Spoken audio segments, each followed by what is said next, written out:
ఇగో చూడండి, ఇది వెండిది, ఇది రాగిది. ఇలా 2 బేడీలు వేసుకోవాలి. సోమవారం శుక్రవారం అయితే కంపల్సరీ ఇల్లు కడుక్కొని పక్క బట్టలు అన్నీ వెండుకున్నాకనే, అన్నీ చేసుకున్నాకనే దేవుడికి దీపం ముట్టేయాలి ఫ్రెండ్స్. ఓకేనా? మీకు రుద్రాక్ష కాయ అంటే తెలుసా? దారుణం చేసుకోవడం అంటే ఏంటో తెలుసా ఫ్రెండ్స్? తెలిస్తే కామెంట్ చేయండి friends. Hi friends, hi friends, చూడండి, ఇది రుద్రాక్ష కాయ అంటారు. ఇది నాకైతే పెరిగిపోయింది. దీన్ని అయితే కుచ్చుకోవాలి. ఇవాళ సోమవారం కదా, మంచి రోజు.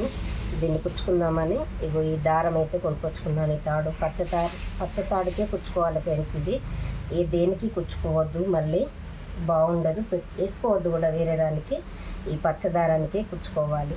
ఇదైతే ఒక పొర తీస్తాను. 3 పొరలు ఉన్నాయి కదా, ఇందులో ఒక పొర అయితే తీసి దీనికైతే కుచ్చుతాను. చూడండి, పొర తీసి దీన్ని ఇలా కుచ్చుకోవాలి. ఇది రంధ్రం ఉంటుంది కదా,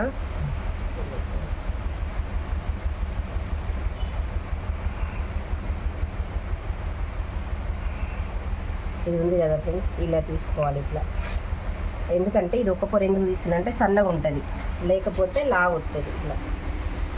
ఇది ఇక్కడ ఈ చివరికి ఇది ఈ కాయ అటు ఇటు కదలకుండా ఇక్కడ ముడేసుకోవాలి. ఇటు సైడు 2 సైడ్లు ముడేసుకుంటే ఈ కాయ, రుద్రాక్ష కాయ అన్నది మధ్యలో ఉంటుంది.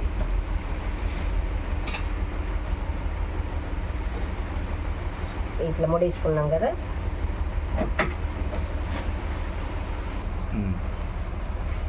ఇలా అయితే వేసుకోవాలి. ఇలా వేసుకున్నాక మళ్ళీ ఇటు చివరికి మళ్ళీ 2-3 ముళ్ళు వేసుకోవాలి, ఊడిపోకుండా.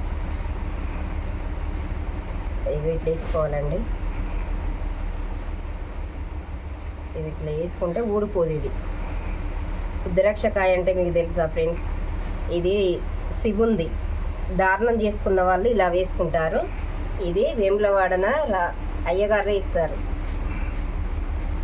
ఇలా వేసుకున్నాక కాలు వాళ్ళు వేసుకున్నాక గంధం పెట్టేసి కుంకుమ పెట్టాలి. ఇది పెట్టినాకనే ప్రతి సోమవారం శుక్రవారం అయినా కూడా దీన్ని కడుక్కొని మంచి వాటర్తో కడుక్కొని ఇలా బొట్లు పెట్టుకొని దేవుడికి దీపం పెట్టాలి ఫ్రెండ్స్. దీనికి ఫస్ట్ ఈ రుద్రాక్ష కాయకు బొట్లు పెట్టినాకనే మనం పెట్టుకోవాలి. బొట్టు కుంకుమైనా ఇదైనా కూడా మనం పెట్టుకోవాలి. ఇట్లా వేసినాక దీన్ని ఇలా వేసుకోవాలి ఫ్రెండ్స్.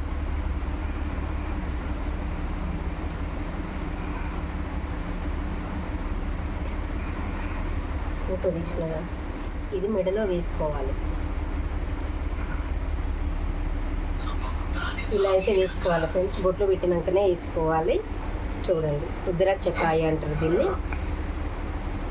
దారుణం తీసుకున్న వాళ్ళకు ఈ కాయ ఎప్పుడు వేములవాడన ఈ కాయ వేసి ఇది